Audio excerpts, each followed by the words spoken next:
Hello, and welcome to this special episode of Field Lab Earth, where we're focusing in on practical transitions from conventional to organic farming. This episode is part of a 4-part podcast mini-series with a 5-part companion webinar series, and is hosted by Dr. Erin Silva, an assistant professor in the Department of Plant Pathology at the University of Wisconsin-Madison. You can find more information about these series and related resources, as well as how to get continuing education units for listening, in our show notes or on our website, fieldlabearth.libsyn.com. That's Libsyn, spelled L-I-B-S-Y-N. Today's topic is nutrient cycling. Our regular programming will resume on March 4th with a special 2-part episode. Thank you to NCR SARE, the North Central Region Sustainable Agriculture Research and Education Program, for their support of this episode. Let's talk about farming. Hello, everyone, and welcome to our podcast once again on the organic transition. I'm Chris Boomsma, Director of Education at the American Society of Agronomy, and it's my privilege to be the moderator today because our guest, who is traditionally the moderator, is Erin Silva, and she is going to bring us some sound advice here on our last podcast in this series. She's going to focus a bit on nutrient cycling in organic systems, talk a lot about that topic, and then maybe offer up a few comments to finish up this podcast series on the organic transition. So, Erin, welcome. Thanks for coming back, and thanks for being our presenter today. Thank you. I'm thrilled to be the guest today. All right, well, so let's just jump right on in and discuss the topic, and that is your agronomy journal publication that you had with your colleagues on nutrient cycling and organic field crops in Canada and the U.S. Can you tell us a bit more about that publication and what folks can learn from it? Sure. That publication was a result of about a year-long effort with several other researchers specializing in organic systems from across the U.S. and even Canada. So it really has a North American scope. And the purpose of that publication and what the group wanted to do was to dive deeper into the research concerning nutrient cycling and specifically organic field crops, because soil fertility is one of the top concerns and challenges for farmers transitioning to organic production, and often continues to be a challenge once a farmer becomes certified. So why is managing soil fertility so challenging for new organic farmers? Well, in both the U.S. and Canada, organic farming is regulated at a federal level. And there's different certification programs applied in each country, and there's some differences and some slight modifications and regulations in each specific country, but there's a lot of overarching themes within the regulations as well.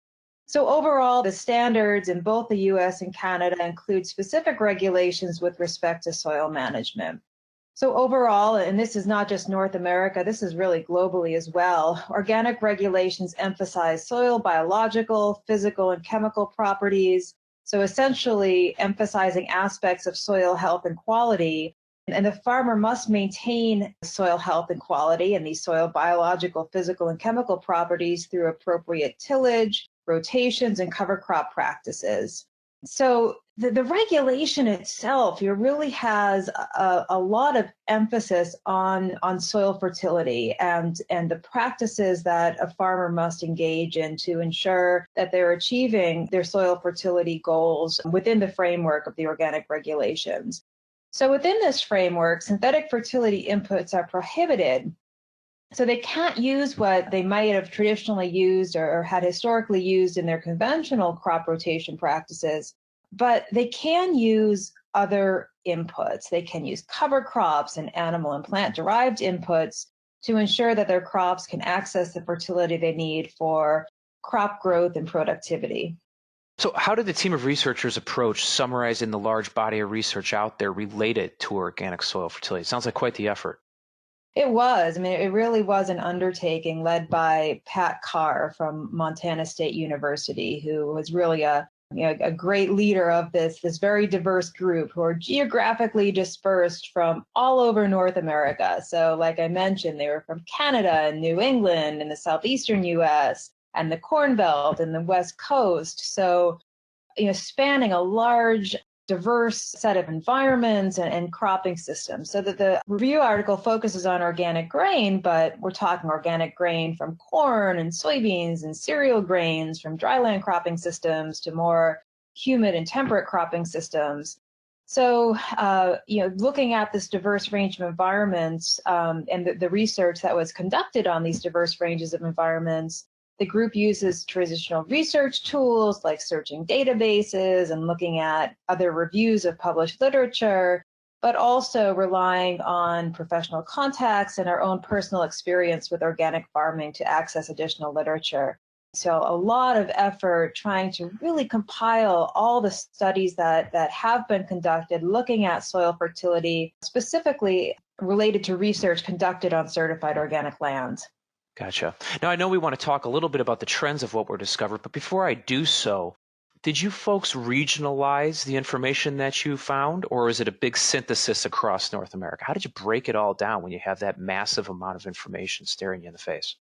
Yeah, indeed, we did break it down by different regions. So if you go to the review article and read the synthesis of the literature, it is divided up by the different regions, and the research is synthesized in summary in a regionally specific way. So there also is some comments on overall trends and research directions, but also looking at more trends on a regional level that reflects more of the specific cropping systems and environments that are represented across the U.S. and Canada. Okay, so what are some of the trends that were discovered and that you talk about in this paper? Yeah, it was interesting to see, as someone that works very closely with organic farmers and hears about their experiences and their observations. Not only with my work here in Wisconsin, where I'm based at the University of Wisconsin-Madison, but my work traveling across the U.S. It was interesting to see how these farmer observations aligned with what was emerging from these various research efforts. So, one of the findings, if we look at the Northeast and the Mid-Atlantic region and the Upper Midwest, many of the row crops that are grown in these regions are grown in operations that include livestock. So this is different than we look at the grain production regions in Montana or the Dakotas, where it's more focused on cereal grains. When we're looking at corn and soybean in the Northeast and again the Mid-Atlantic region and the Upper Midwest, they're often grown on the same farms that are producing our organic milk or organic meat.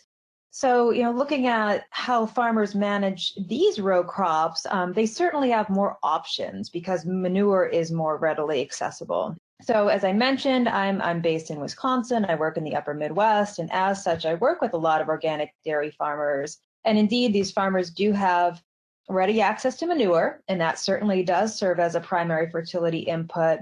But the enormous benefit of farmers producing in these systems and in these regions are that they often include alfalfa in their rotation. And particularly with respect to managing organic systems and organic fertility, this has enormous advantages. Farmers can derive a significant nitrogen credit from doing 2 to 3 years of alfalfa or any other legume-based forage.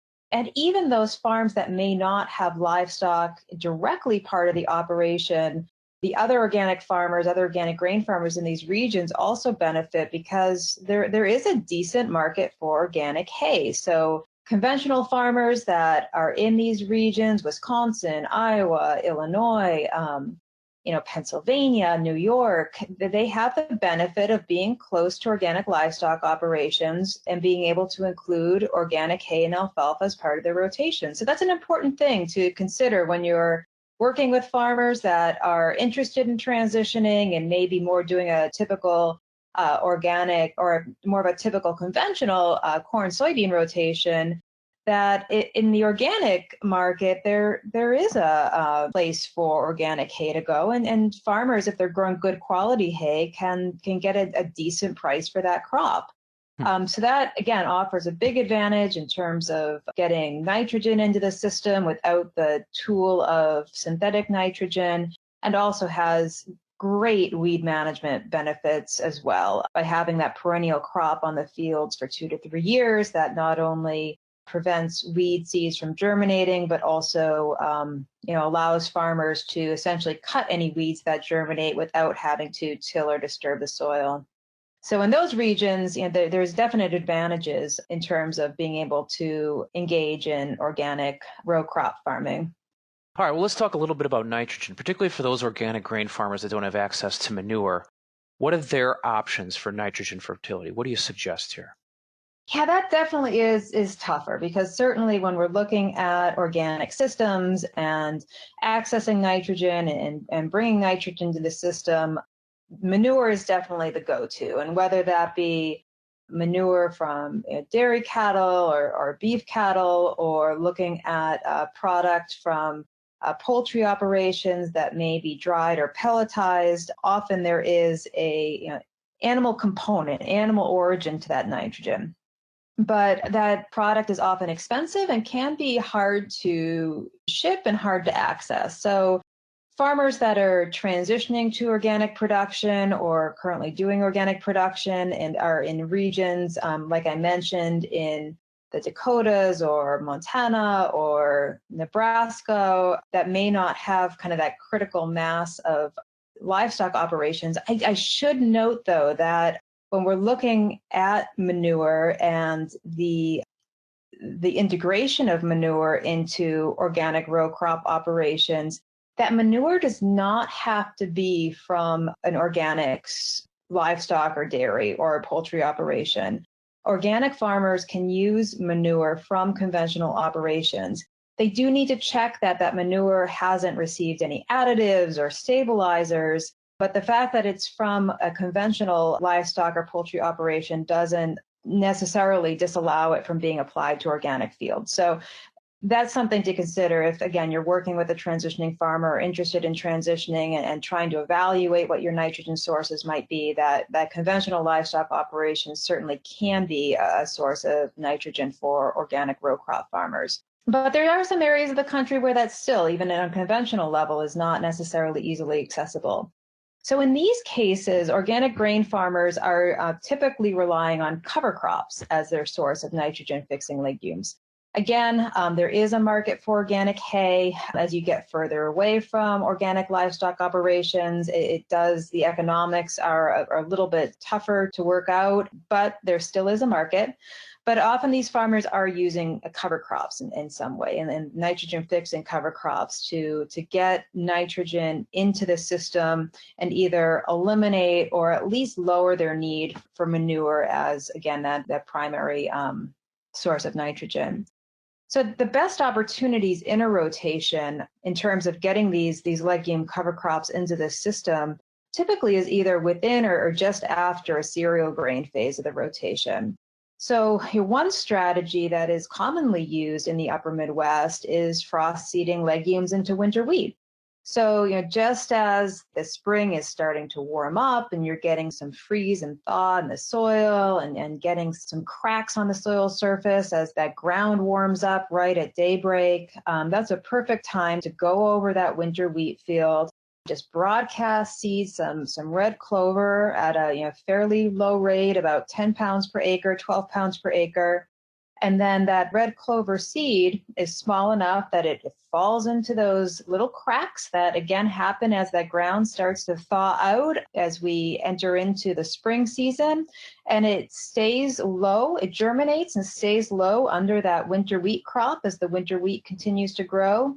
Farmer comes through, combines the winter wheat, and that cover crop is there and it's ready to take off when it has access to the sunlight, and produces a nice crop to give a nitrogen credit when it's incorporated the following spring. So it's a way that farmers can pretty easily integrate.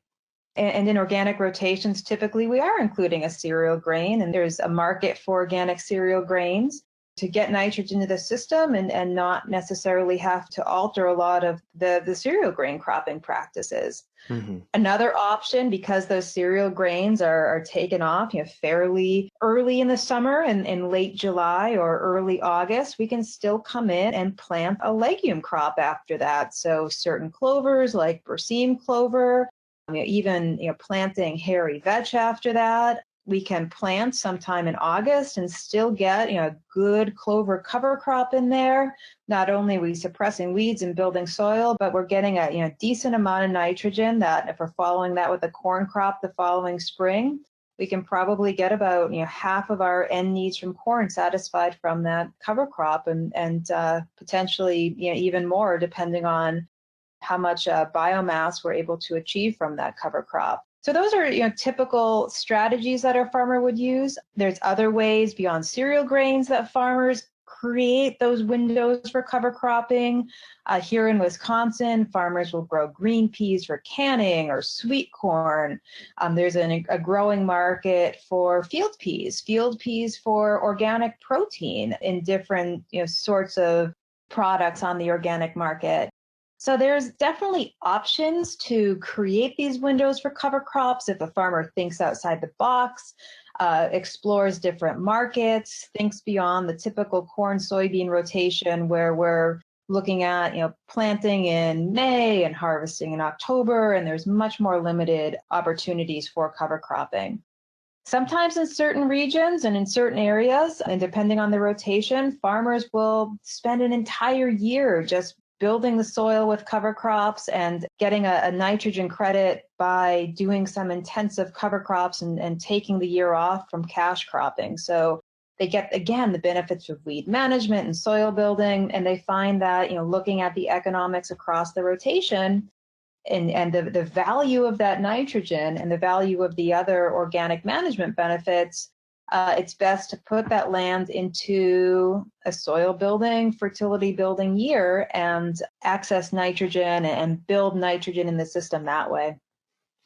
All right. Well, you talked about some legumes here with regards to cover crops. How about what are some benefits of non-legume cover crops? What are some of your planting options there that you can use to boost soil fertility without turning to, let's say, a clover or an alfalfa?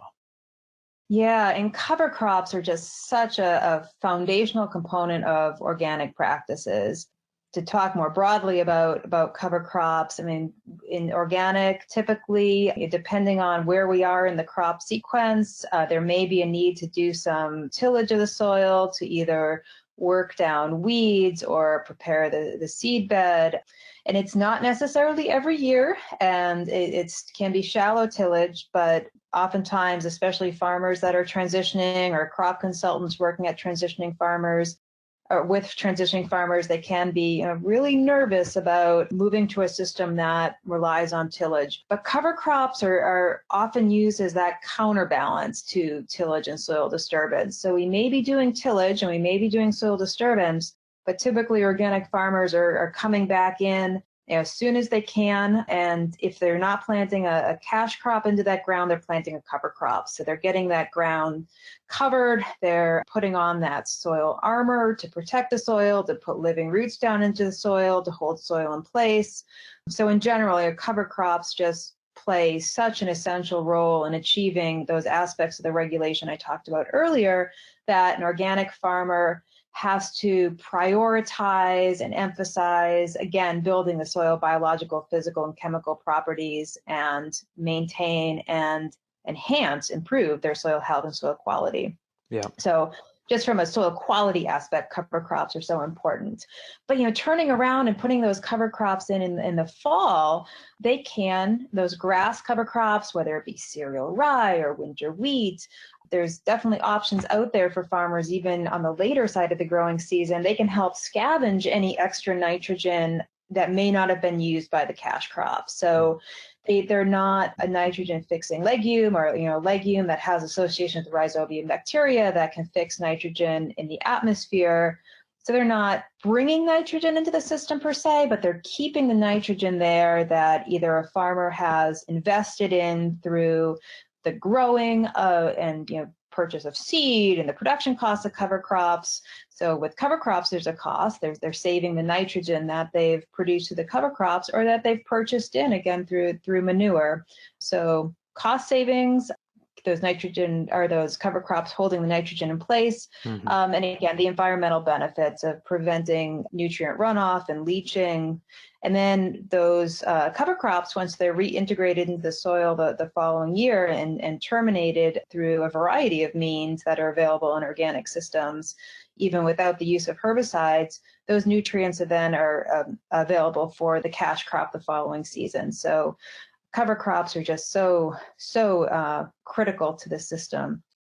Increasingly, there's new options, some really innovative ways that farmers are integrating cover crops, both conventionally and organically, into the system so that they don't have to wait till corn or soybeans are harvested. So either through aerial applications or broadcast seeding as the corn or soybeans are drying down, or even planting and interseeding fairly early in the corn growth at about the V5 stage. That gives the cover crop a jump, and the more biomass we get in those cover crops, the more nutrients they're able to bring up and sequester, and the more potential benefit they have the following year, and the more potential benefit they have for, again, mitigating issues with leaching or runoff. I see. All right. Well, hey, you've talked a lot about nitrogen so far. Obviously, there's a lot of other macro and micronutrients we need to worry about, but let's talk about another big one that can sometimes have some negative environmental consequences. What about phosphorus, and what did you find in your study? Yeah, that was really interesting. And like I mentioned, it was interesting as we were going through this paper to see how observations by farmers lined up with what was published in the peer-reviewed literature. And phosphorus certainly was one of those examples. And I, again, as we look at where there might be hesitancy or some degree of fear with either farmers thinking of transitioning to organic or crop consultants advising farmers transitioning to organic, that using manure as one of the primary sources of fertility in the organic system, that we might be overloading on phosphorus. But interestingly, when we looked at the literature, this certainly wasn't necessarily the case. For instance, in Eastern Canada, despite many of the organic grain farms being associated with dairy operations with ample application of manure, soil phosphorus tests often came back quite low. And one study, for example, found that more than 2/3 of 28 forage legume grass mixed fields on organic farms in Ontario and Nova Scotia were low in available soil phosphorus. So 2/3, that's a lot of fields that are coming back low in phosphorus. Mm-hmm, absolutely. Another study found a lack of correlation between soil P indices and phosphorus soil surpluses, indicating that the soil phosphorus test might not be a good indicator of soil phosphorus status on these organic farms. And again, that's something I've heard organic farmers comment on. Not that, obviously soil testing is enormously valuable, whether it be conventional or organic, but there oftentimes is a little bit of a disconnect between what's coming back on those soil phosphorus tests and what farmers are observing on their fields. Mm-hmm. All right. Well, there has been increasing attention paid to the biological component of soil. You hear that a lot with the whole soil health thing. Obviously, the biological component is an important contributor to soil health. How does soil biology play a role in organic fertility management? Yeah, I mean, it's again one of those critical pieces of the organic regulation that is specifically called out, that we need to be paying attention to not only the physical and chemical factors in the soil, but the biological component as well. And certainly could be in part due to some of those different observations with respect to phosphorus that we're seeing in organic systems. And I want to take just a quick step back just to emphasize that I'm not saying with this that phosphorus and over-application of phosphorus in organic systems is not a concern. It's something that with all farming systems, conventional or organic, farmers need to pay close attention to their nutrient management planning and their nutrient balances, and that there can be areas in the country, depending on what the inputs are. For instance, some of the areas in the Mid-Atlantic regions, they do have high concentrations of poultry production, and poultry manure, and pelletized poultry manure product is often used as a fertility input. And particularly some of the sensitivities with the watersheds there has to be extreme care in terms of organic farms not over applying phosphorus. But the dynamics can be quite different depending on the region and depending on the system, because organic farms are just so unique in terms of how they're able to take advantage of local resources and the environments in which they're farming in.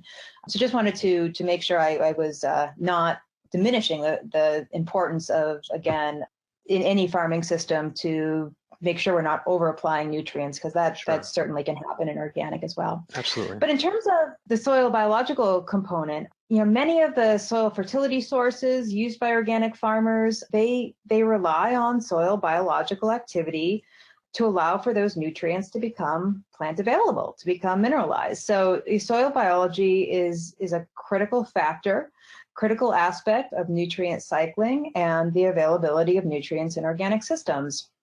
So there's been studies that have shown that, including some studies that we've done here at the University of Wisconsin-Madison, that there's seasonal differences in nitrogen cycling and availability between organic and conventional farming systems. So these nitrogen cycling and availability patterns vary very greatly between organic and conventional grain fields.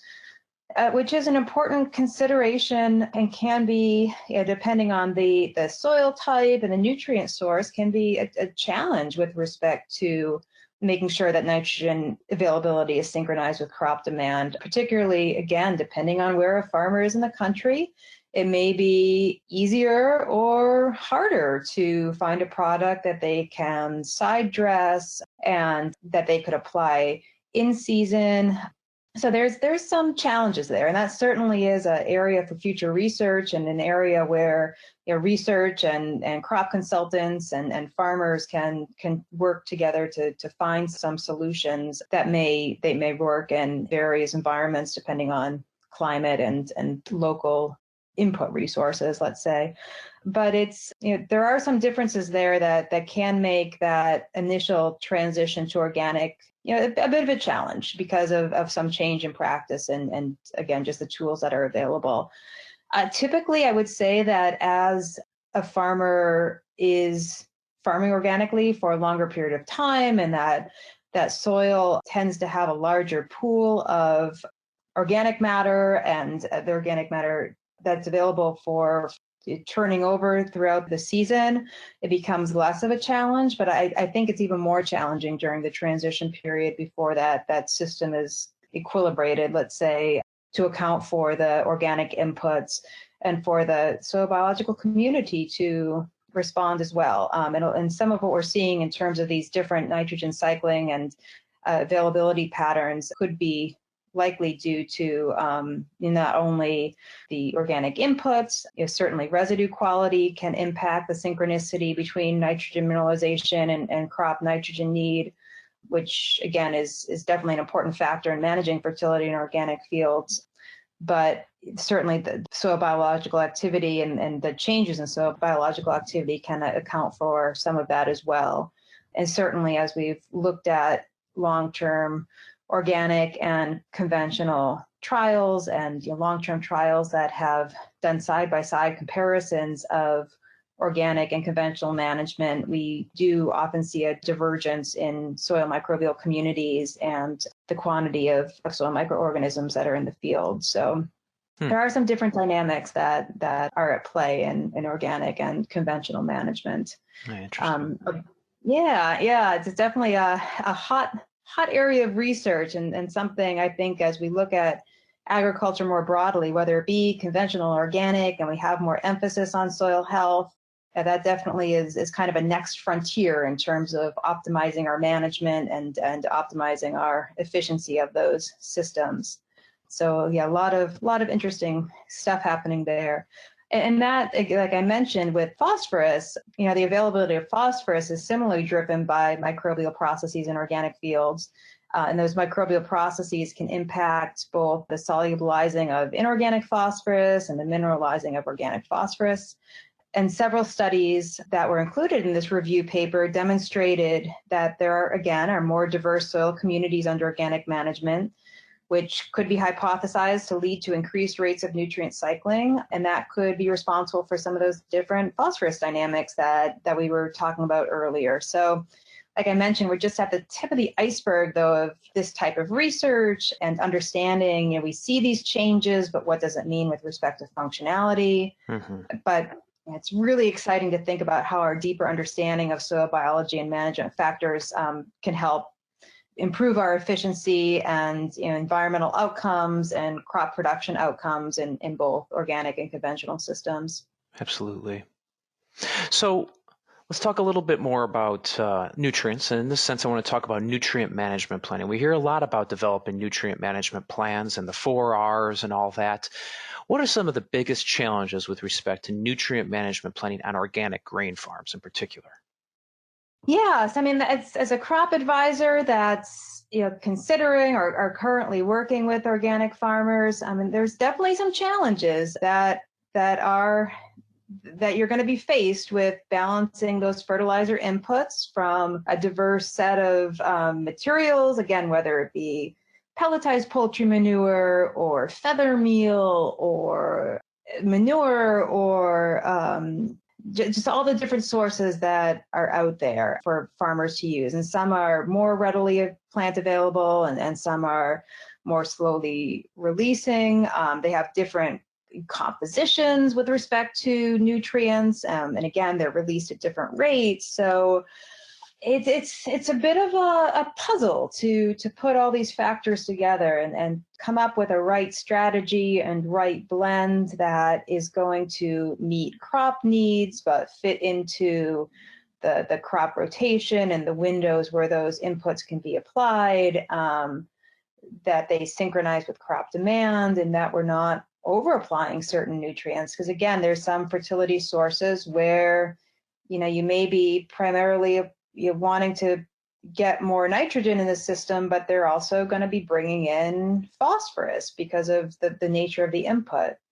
So, when we look at both organic and conventional nutrient management planning, overall, just regardless of the different cropping system, we're taking the approach of balancing the nutrient inputs with the harvest outputs. So again, when we look at organic versus conventional, that overall goal and approach is the same, but the difference is really lying in the practices and the strategies that are used to reach those goals. Because again, some of those materials that are allowed in conventional agriculture are prohibited in organic.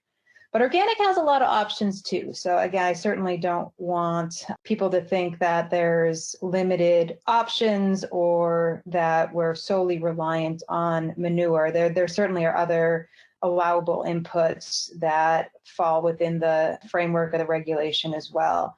So we talked a lot about manure and cover crops, but there's other inputs like rock phosphate to get more phosphorus into the system, or potassium sulfate if we need to focus on potassium or sulfur, and there's different allowable micronutrient sources. So there's lots of different options that are out there.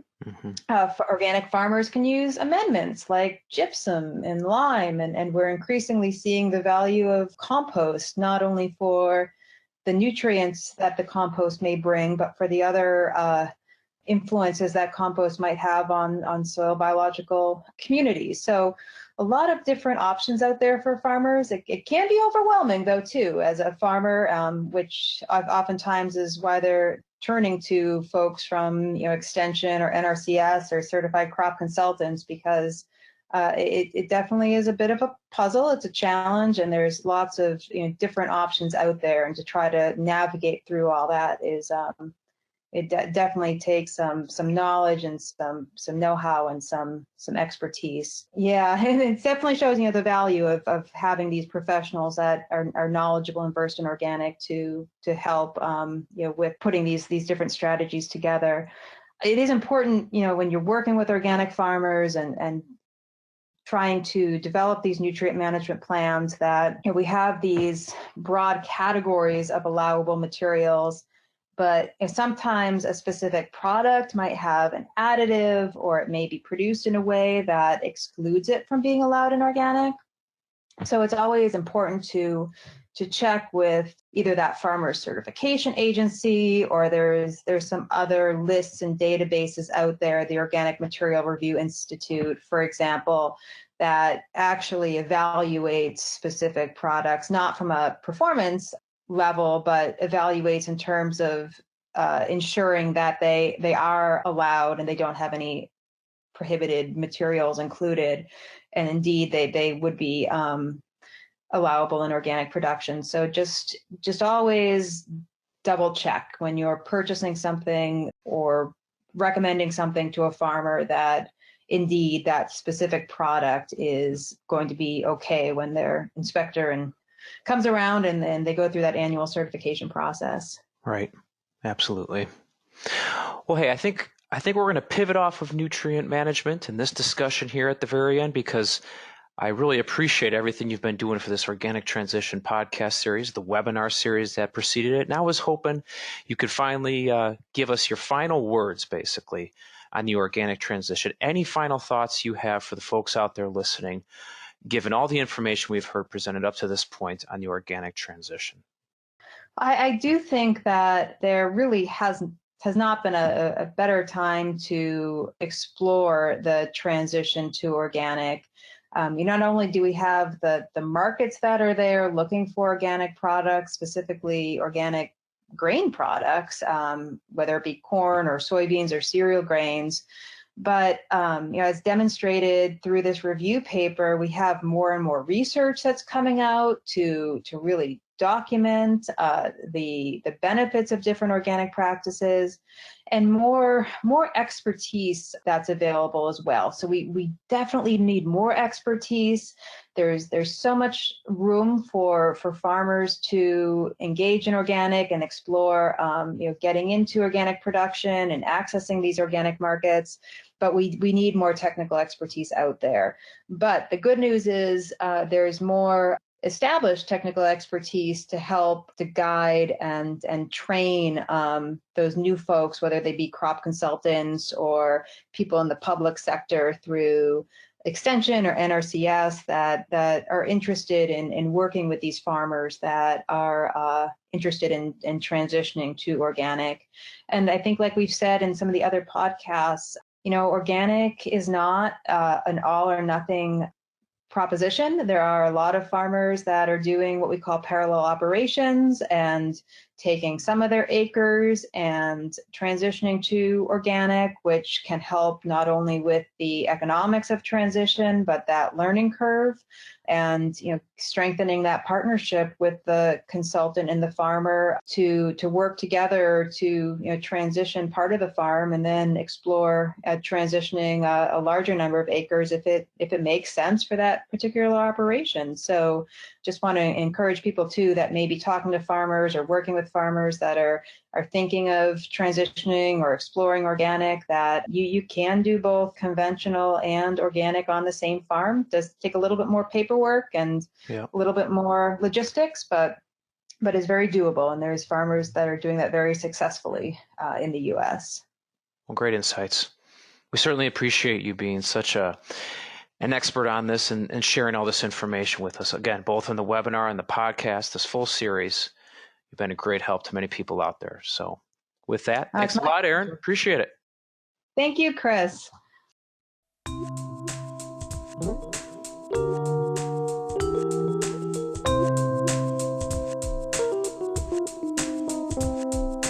Thank you for listening to Field Lab Earth. You'll find links to resources mentioned in this episode, including our webinar series on this topic, in our show notes or on our website. If you have any questions, comments, or recommendations for show topics, please contact us at podcast@sciencesocieties.org or on Twitter @FieldLabEarth. If you'd like to hear more content like this, please subscribe, and don't forget to rate and review us on Apple Podcasts or anywhere else you find your podcasts if you like our show. This podcast is a joint production of the American Society of Agronomy, Crop Science Society of America, and Soil Science Society of America. Special thanks to Lobo Loco for the use of their song Spook Castle on the intro and outro of our show. This material is based upon work that is supported by the National Institute of Food and Agriculture, U.S. Department of Agriculture, under award number 2018-38640-28416 through the North Central Region SARE program under project number ENC18-166. USDA is an equal opportunity employer and service provider. Any opinions, findings, conclusions, or recommendations expressed in this publication are those of the authors and do not necessarily reflect the view of the U.S. Department of Agriculture. Opinions and conclusions expressed by guests are their own and are not considered as those of the American Society of Agronomy, Crop Science Society of America, Soil Science Society of America, its staff, its members, or its advertisers.